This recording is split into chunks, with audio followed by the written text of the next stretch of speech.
নমস্কার বন্ধুরা, আমি রিয়া। একটা নতুন এপিসোড নিয়ে চলে এলাম। এপিসোড বলবো কি, আমি ঠিকভাবে ব্লগ দিতে পারছি না। আমার সিরিয়াস কন্ডিশন হয়ে গেছে, খুব কষ্ট হচ্ছে। ব্লগ দিতে গেলে আপনাদের সাথে কথা বলতে হবে। সে কবে ব্লগ দিয়েছিলাম আর দিইনি। আমার ছেলে শেষ করেছিল ব্লগটা। খুব বাড়াবাড়ি হয়ে গেছে আমার আমার কথা আসছে না কি জানি না। এখন নাকে নাকে কথা হচ্ছে, কথা বলতেই পারছিলাম না। আজকে নিয়ে 8 দিন ডাক্তার ওষুধ চলছিল, অ্যান্টিবায়োটিক সব কিছুই খেয়েছি। ওষুধও শেষ হয়ে গেছে দেখুন, এখন আমার যায়নি। এত ঠান্ডা লেগেছে, বুকের পাঁজর পাঁজর খুব ব্যথা, বিষের মতো। ডাক্তার পুরোপুরি কথা বলতে মানা করেছিল। রিলসও বন্ধ ছিল। কালকে অনেক কষ্ট করে বসে বসে রিলস দিয়েছি, তাও দর্শক বন্ধুদের অনুরোধে।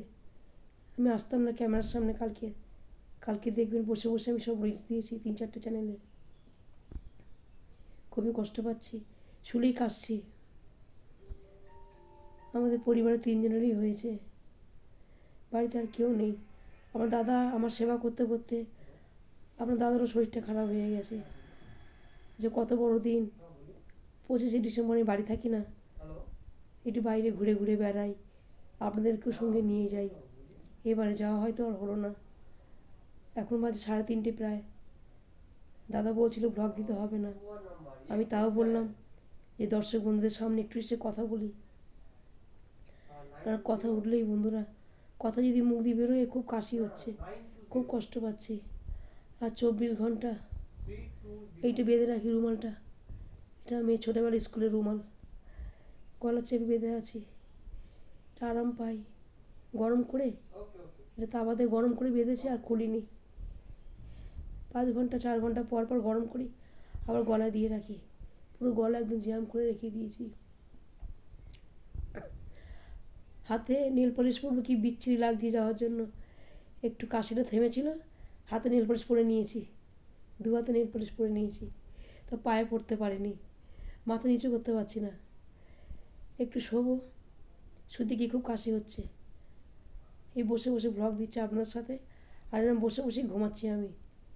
আপনার অনেক দর্শক বন্ধু ভাবছেন রিয়াদি কালকে রিলস দিয়েছে, খুব ভালো আছে, কিন্তু না।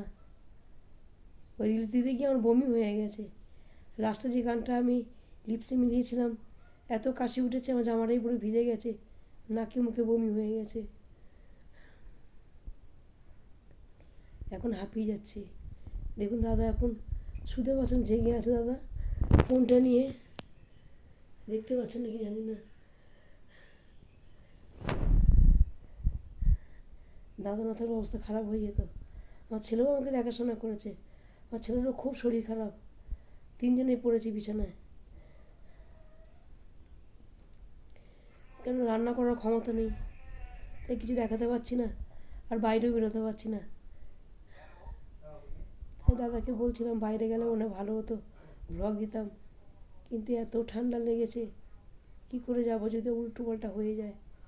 বুকের পাঁজর দুটো খুব ব্যথা, বিষের মতো ব্যথা, টাল খাচ্ছে। রান্নাবান্নাও সেরকম করতে পারছি না। আজকে কোনো রকম সিদ্ধ ভাত করেছি, আর কিচ্ছু করিনি। ডিম সিদ্ধ দিলাম খাবো, খেতে পারছি না, পুরো জল লাগছে। যাই হোক বন্ধুরা, ভিডিওটি বেশি বড় করব না। আমি বেরোতে পারলাম না, আপনাদের নিয়েও যেতে পারলাম না, কিছু মনে করবেন না। জানি না কবে সুস্থ হব, আর কালকে ব্লগ দিতে পারবো কি না তাও জানি না। যদি শরীর ভালো থাকে অবশ্যই দেবো, নাহলে এইভাবে কদিন চলবে। যাই হোক, অনেক কষ্ট করে কথা বললাম, গলা ফুসফুস করলে কাশি উঠে আসবে। আমি একটু ঘুমাবো, তার আগে ভিডিওটি শেষ করে দিচ্ছি। যদি ভিডিওটি ভালো লেগে থাকে লাইক শেয়ার কমেন্ট করতে ভুলবেন না। অবশ্যই বন্ধুরা আমার পাশে থাকবেন, চ্যানেল সাবস্ক্রাইব করে রেখে দেবেন নতুন ভিডিও পাওয়ার জন্য। হয়তো নেটে আসবো, আমি অবশ্যই আসবো। একটু সুস্থ হয়ে নিই। আজকের মতো টাটা।